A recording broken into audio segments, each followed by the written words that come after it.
대해서 이해하기 쉬운 방향으로 좋은 영상과 라이브 방송으로 여러분들께 인사드릴 수 있도록 열심히 자료 준비하고 있습니다. 영상 보시고 내용 괜찮네 싶으시면 좋아요, 구독 부탁드리겠습니다. 자, 오늘 촬영의 주제는 우리가 만약에 다치게 되면, 우리가 만약 근로하다 다치게 되면 산재에서 보상을 잘 받을 수 있을까라는 부분입니다. 제가 알려드리는 부분이 조금이라도 여러분들께 도움이 되셨으면 합니다. 자, 오늘 주제의 시작은 이렇게 시작하였습니다. 산재 처리를 진행 중이신 분들이거나 아니면 회사 인사 담당자 분들에게 최대한 쉽게 정리를 한번 해보자라는 취지에서 정리를 해보았습니다. 사무직, 연구직, 현상직, 생산직, 현장직에서 근무하신 분들, 일용직, 그 다음에 사업장에서 4대 보험 미가입 중이라고 하시더라도 근무를 하고 계신 분들, 대한민국 내에서 근무를 하고 계신 분들이시라면 혹시라도 모를 상해나 질병으로 인한 근로상실이 발생이 되고 이에 대한 부분을 산재가 인정이 되게 되면 산재급여 형식의 보상만으로 끝나는 것이 아니라 여러분들이 당한 상해 이유가 그 다음에 이런 일이 생기시면 안 되지만 혹시라도 사망이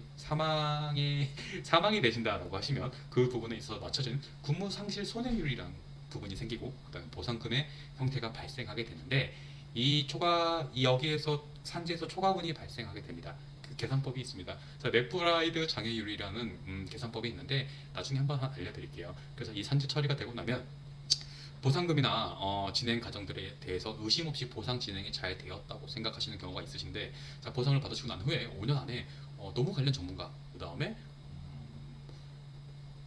이제부터 제가 알려드릴 내용들을 이미 경험하셔서 보상을 잘 받으신 분들을 만나시게 되면 제가 지금부터 알려드릴 부분으로 진행되시지 않을까라고 생각이 됩니다. 자, 이런 방향으로 진행이 됩니다. 산재 보상이 되신 분들에게 추가적인 보상으로 민법 재판을 통해서 이루어지게 될 수밖에 없습니다. 자, 산재가 이미 인정이 되신 근로자분들이기 때문이에요. 자, 기존에 받았던 금액보다 손해 금액이 더 늘어나게 됩니다. 그래서 산재재해보상보호법은 근로자를 보호하기 위한 법입니다. 그리고 이미 시청자분들 중에서 많은 분들은 여러분들이 업무 중에 사고로 당하거나 만약에 사망하거나 상해 입었을 때 산재 처리가 가능하다는 부분은 알고 계실 거라고 생각돼요. 자, 뭐 출근, 퇴근, 업무 중에, 출장 중에, 뭐 회식 중도 마찬가지로, 자, 여러분 누군가는 안정된 월급을 갖고 계시고 그다음에 젊으신 분일 수도 있어요. 이런 분들이 젊은 나이일수록 더 많은 손해액이 발생되는 부분도 알고 계실 거라고 생각됩니다. 그런데 근로자는 산재에서 적용되는 보상을 받고 민법 재판 상의 결과가 산재 초과분이 발생이 생긴다는 부분을 모르시는 분들도 계세요. 그래서 이 부분을 한번 생각을 해보셔야 됩니다. 그리고 이 부분이 발생이 되었다고 하면 여러분들은 회사에 요구를 할 수가 있습니다. 회사가 만약 근로자 재해보험과 단체 상해 보험을 가입을 했다면 이 보험을 통해서 추가 보상을 청구를 할 수 있는 부분도 있어요. 그래서 이 부분 더 쉽게 말씀드리면 여러분들이 납부하시는 4대 보험 중에 건강보험이잖아요. 그다음에 이 건강보험은 급여와 비급여 형태로 나눠져 있다는 거 우리가 실비 청구하다 보면 알 수 있잖아요. 이 산재보험도 마찬가지로 급여와 비급여에 대한 부분은 알죠. 산재보험은 급여만 처리가 가능하세요. 그래서 이 재해보장법에서 말하는 급여에 대한 부분은 국가가 근로자분들이 왜 가시를 보지 않고 보상을 해주겠다라는 부분입니다. 뭐 쉽게 이 정도도 어쩌면 아실 수 있으세요. 요양급여, 휴업급여, 상병보상연금, 장애급여, 간병급여, 유족급여, 그 다음에 장의비, 죄송해요. 그 다음에 직업재활급여, 이런 부분들을 책임져 주는 거죠. 여기까지가 산재급여 보상체계와 초과분에 대한 제 생각이었습니다. 궁금하신 부분 있으시거나 이러시면 연락 주십시오. 자, 이제부터는 사업을 운영 중이신 대표님이시거나 인사 담당자분들에게 산재 초과분이라는 재정적 보상 준비에 대해서 준비를 해주실 수 있는 보험들에 대해서 한번 알려드리도록 하겠습니다. 자, 회사 입장에서 산재보험이 큰 도움이 되고 의지가 되는 부분은 엄연한 사실입니다. 하지만 근로자분들의 보상 처리 과정들만 보게 되면요, 결국에 우리나라 모든 보상 관련 체계 시스템은 근로자분들의 편입니다. 이 부분 인사 담당자분들은 알고 계실 거라고 생각됩니다. 준비해 주셔야 됩니다. 어떻게 준비해 주셔야 되냐면 보험으로 준비해 주셔야 됩니다. 어쩔 수가 없습니다. 자, 이 부분들로 인해서 우리 회사에 근무하는 누구는 다치기 왠지 금방 다칠 것 같아. 그래서 이 사람을 위한 돈을 준비를 하자. 보상금을 미리 준비하자라고 하는 회사들은 없을 거라고 생각됩니다. 그래서 보험으로 준비해 주셔야 됩니다. 첫 번째 알려드릴 보험은 근로자 재해보험입니다. 자, 1년 갱신으로 준비가 돼요. 1년 갱신으로 진행이 되고 공사 기간이나 작년도 재무 제표, 그다음 몇 가지 확인 문서들을 근거로 가입이 진행이 되고 있습니다. 자, 위에서 알려드린 것 같이 산재보험 초과분에 대해서 보상을 해주는 부분이 있어요.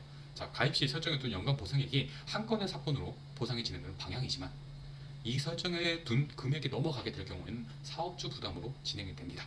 자, 산재 초과분의 보험 가입에 있어서 회사 입장에서 가장 유리하게 진행되는 건 단체상의 보험입니다.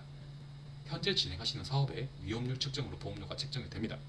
방금 말씀드렸던 근저보험의 성격이 비보험자가 되실 근로자 한 분 한 분에게 적용이 돼서 보상금의 범위가 넓어지고 보장기간도 길어지게 되는 장점이 있습니다. 그리고 비용 처리에 대한 장점도 있습니다.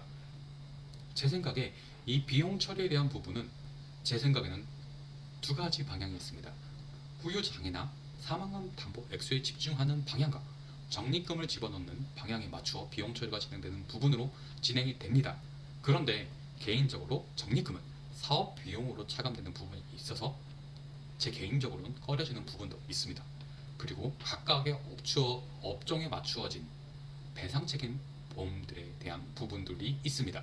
그게 임원분들과 직원분들로만 대상을 했을 때는 해외 근로자 배상 책임 보험, 임원 배상 책임 보험, 전문인 배상 책임 보험, 기업 배상 책임 보험, 이런 보험의 성향이 있는 것 같습니다. 그리고 회사 창립 이후에 회사에 가장 큰 희생을 해주신 한 분이 계시죠. 대표님. 대표님을 위한 보험도 필요하지 않을까 해서 한번 짧게 말씀드려 보도록 하겠습니다. 경영인 정기보험이라고 생각됩니다. 경영인 정기보험은 대표님들이 혹시 사망 시에 유가족의 생활을 지키는데 유가족의 생활을 지키기 위해서 준비하는 보험이 아닌가라고 생각됩니다. 퇴직금 명목으로 자금 마련하는데 자금을 마련하는데 사용하는 게 가장 큰 목적이 아닌가라고 생각이 되고요. 그리고 사업주의 사망 시 유가족의 생활을 지키기 위해 준비하는 목적으로 사용될 수도 있지 않을까. 이게 가장 큰 목적이라고 저는 알고 있습니다. 그렇게 진행을 하고 있고요.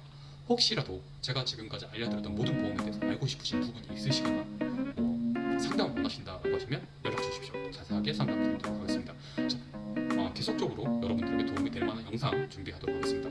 오늘 첫 영상이었고요. 더 열심히 준비하도록 하겠습니다. 감사합니다. 아이반 김민석이었습니다. 감사합니다. 본 광고는 심의 기준을 준수하였으며 유효 기준은 심의일로부터 1년입니다.